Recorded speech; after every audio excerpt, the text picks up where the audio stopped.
बिस्मिल्लाहिर्रहमानिर्रहीम। Welcome to calculus and mathematics learning.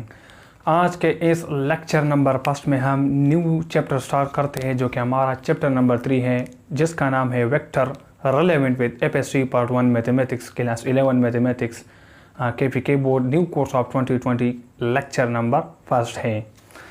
तो आज के लेक्चर में हम चैप्टर नंबर 3 वेक्टर स्टार्ट करते हैं। चैप्टर नंबर 3 है first year mathematics new course of KPK है, लेक्चर नंबर 1 से आज हम वेक्टर्स को इंट्रोडक्शन करते हैं। हमारे पास अगर कोई फिजिकल क्वांटिटी हो और उसी क्वांटिटी को हम जस्ट नंबर से एक्सप्रेस करें तो वो क्वांटिटी हमारे पास स्केलर क्वांटिटी होती है। और अगर कोई फिजिकल क्वांटिटी को हम नंबर के साथ साथ उसके डायरेक्शन की भी बात करें तो वो क्वांटिटीज़ वेक्टर क्वांटिटीज़ होते हैं। तो उसमें जो पहला है वो स्केलर क्वांटिटीज है। So those quantities which required just magnitude पर specification of that physical quantity, those quantities are considered as scalar quantity.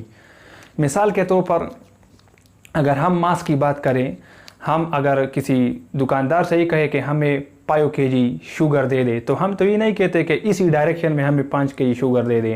तो इसका मतलब ये हुआ कि मास हमारे पास स्केलर क्वांटिटी है, जस्ट रिक्वायर्ड अ मैग्नीट्यूड पर the specification of that physical quantity. So mass हमारे पास स्केलर क्वांटिटी हो गया, जिसका जस्ट हम नंबर्स की बात करते हैं कि इतना हमें ये चीज़ दे दो, 5 kg शुगर दे दो, तो इसका मतलब ये स्केलर क्वांटिटी।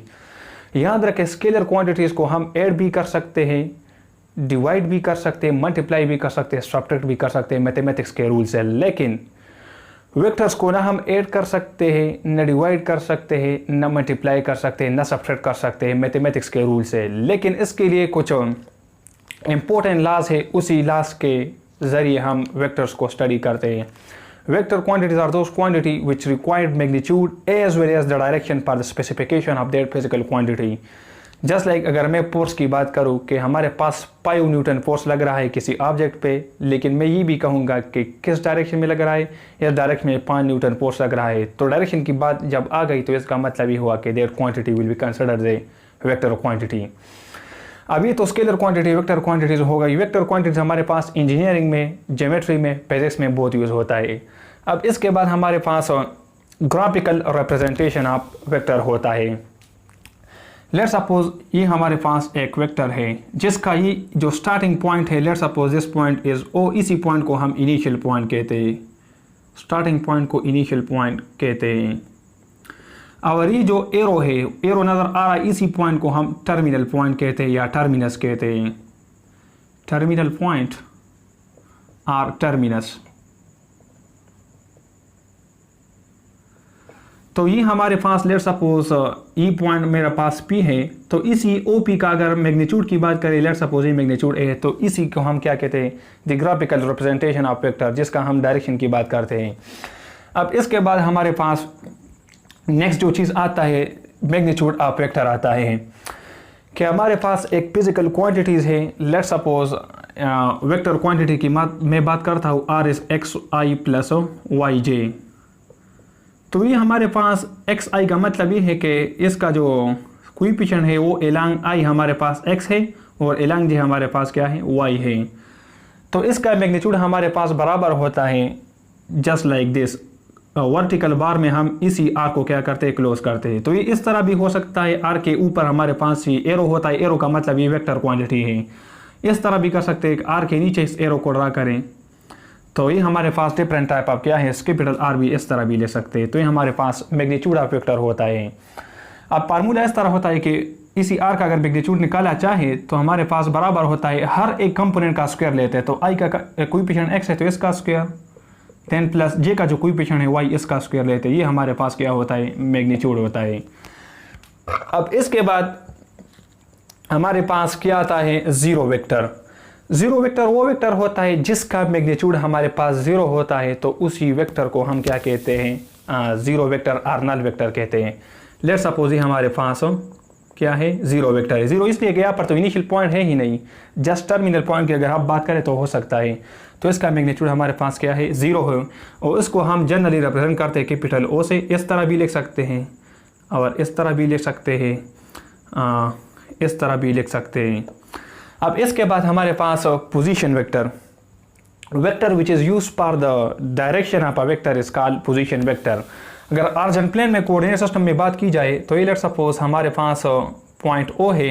लेट्स सपोज यहाँ पर मैं एक रैंडम पॉइंट लेता हूँ पॉइंट फी, सही है। तो यहाँ से ही नहीं है, यहाँ तक के डिस्टेंस को हम क्या कहते हैं, this vector is considered as the position vector. यहाँ पर इसको मैं ड्रा करता हूँ, कंस्ट्रक्ट करता हूँ, तो ये हमारे पास एक्स आई हो गया ना एलॉन्ग एक्स एक्सिस, और ये वाई जे हो गया। तो ये हमारे पास स्टार्ट पॉइंट, ये इनिशियल पॉइंट ओ है, ये टर्मिनल पॉइंट फी है। तो इसका अगर आप मैग्नीट्यूड निकालना चाहें सो बाय पाइथागोरस थ्योरम इसका मैग्नीट्यूड यहाँ पर आपके पास आ जाएगा। उसी मैग्नीट्यूड को हम ओपी से रिप्रेजेंट करते हैं, और ये हमारे पास ओपी के ऊपर वर्टिकल बार होता है, और इसको हम क्या कहते हैं, this is considered as a position vector. Position vector is the vector which is used for specification of the direction of a vector is considered the position vector. अब इसके बाद हमारे पास यूनिट वेक्टर है। Unit vector are those vector whose magnitude is 1, that vector are called unit vector. आपको पता है, मैंने बताया वेक्टर का डिफिनेशन क्या कि वेक्टर लेट्स सपोज हमारे पास ए है, तो ये बराबर होता है the magnitude of the vector and the direction of vector. Direction of vector को इससे रिप्रेजेंट करते हैं। ए के ऊपर जो हेड होता है एच ए टी हेड, इसको हम क्या कहते हैं, इसको डायरेक्शन ऑफ वेक्टर कहते हैं। अभी हमारे पास असल में यूनिट वेक्टर होता है, तो इसका फार्मूला क्या हो जाएगा, इसी मैग्नीट्यूड आप कोई सी साइड पे शिफ्ट करो सो ए हेड हमारे पास आ जाएगा A divided by the magnitude of A. ये हमारे पास क्या है, इस formula for finding the unit vector, इसी को हम यूनिट वेक्टर कहते हैं। अब इसके बाद इक्वल वेक्टर हमारे पास आते हैं। तो equal vector are those vector whose magnitude, दो वेक्टर हमारे पास अगर हो तो जिस दोनों का मैग्नीट्यूड भी सेम होना चाहिए, दोनों का डायरेक्शन भी सेम होना चाहिए, so those vector are called equal vector. Let's suppose ये एक वेक्टर, इसका इनिशियल पॉइंट ये है, यहाँ से इसका टर्मिनल पॉइंट भी है, तो इसका मैग्नीट्यूड लेट्स सपोज ए है। ये दूसरा वेक्टर है, इससे स्टार्ट हो रहा है, यहाँ तक इसका डिस्टेंस है, तो ये हमारे पास इसका भी है। तो ये दोनों वेक्टर हमारे पास इक्वल है, क्यों, क्योंकि इसका डायरेक्शन भी सेम है, अपवर्ड है, और दूसरी बात ये कि इसका मैग्नीट्यूड भी ए है। तो इसका मतलब ही हमारे पास क्या हो गई, इक्वल वेक्टर। नेगेटिव वेक्टर ये होता है कि दो वेक्टर्स हमारे पास जिसका मैग्नीट्यूड सेम हो लेकिन उसका डायरेक्शन अपोजिट हो, regardless of the initial point. Initial point कहीं पर भी हो सकता है। तो लेट्स सपोज ये हमारे पास एक वेक्टर है जिसका मैग्नीट्यूड ए है, और ये एंटी पैरेलल एक अदर वेक्टर है जिसका मैग्नीट्यूड माइनस ए है। तो ये दोनों वेक्टर का मैग्नीट्यूड सेम है लेकिन अपोजिट डायरेक्शन में, that's why this considered as a negative vector. अब इसके बाद पैरेलल वेक्टर ये होता है कि लेट्स सपोज अगर ये हमारे पास डिफिनीशन है A is equal to alpha let's suppose B, हमारे पास ए वेक्टर है बी वेक्टर है, तो ये अगर इसी डिफिनीशन को सेटिस्फाई करेगा so those vector will be considered as a parallel vector. Parallel vector होता है जिसका मैग्नीट्यूड तो हमारे पास सेम नहीं होता लेकिन डायरेक्शन भी सेम नहीं होता, डायरेक्शन भी चेंज हो सकता है। अब ये हमारे पास जो अल्फा है, this being a scalar number, ये हमारे पास कोई भी स्केलर नंबर हो सकता है, 1 2 1 -1 -2। अगर सपोज को मैं 1 करूँ तो ये बनेगा a is equal to B, अगर इसको मैं 2 करूँ तो ये बनेगा a is equal to 2b। तो एक इस तरह हो जाएगा a is equal to b, और एक डबल है तो इस तरह हो जाएगा। तो हमारे पास पैरेलल वेक्टर हो गए ना, इसका मैग्नीट्यूड भी सेम नहीं है, डायरेक्शन सेम हो सकता है। अगर यहाँ पर माइनस आ गया तो इसका डायरेक्शन फिर इस तरह हो जाएगा। तो डायरेक्शन सेम होना ज़रूरी भी नहीं है, मैग्नीट्यूड सेम होना भी ज़रूरी नहीं है, लेकिन ये कंडीशन हमारे पास ज़रूरी है, A is equal to alpha B where alpha being a scalar. ये हमारे पास डिफिनीशन है किस चीज़ का, पैरेलल वेक्टर का। अब पैरेलल वेक्टर हो गया, नेगेटिव वेक्टर हो गया, इक्वल वेक्टर हो गया, ग्राफिकल रिप्रेजेंटेशन भी हो गया, मैग्नीट्यूड भी हो गया, यूनिट वेक्टर भी हो गया। अब ये 4 भी हो गए। अब हमारे पास एडिशन ऑफ वेक्टर रहता है। तो मैंने बताया था कि वेक्टर को हम जनरली ऐड मल्टीप्लाई डिवाइड नहीं कर सकते, मैथमेटिक रूल से उसके लिए एक स्पेसिफिक लॉज ऑफ एडिशन है। तो लेट्स सपोज ये हमारे पास एक वेक्टर लेट्स सपोज OP है जिसका मैग्नीट्यूड लेट्स सपोज A है। ये दूसरा वेक्टर है जिसका लेट्स सपोज ये हमारे पास B पॉइंट है जिसका मैग्नीट्यूड B है। तो इसका रिजल्ट मैं फाइंड आउट करूँगा। तो इसी वेक्टर का जो हेड है, रिजल्टेंट का टेल इसके साथ मिलेगा। क्या मिलेगा, रिजल्टेंट का टेल। और इसी रिजल्टेंट का जो हमारे पास क्या है टर्मिनल पॉइंट है, वो इसी सेकंड मैट्रिक्स के टर्मिनल पॉइंट से हमारे पास कनेक्ट होगा। इसी को हम क्या कहते हैं, this rule is considered as a head to tail rule. So इसी का डायरेक्शन ये है, इसी वेक्टर का इसी का ये है, तो ये दोनों हमारे पास ऐड होंगे क्योंकि इन दोनों का डायरेक्शन सेम है। सो यहाँ पर जो रिजल्टेंट आएगा this will be a plus b।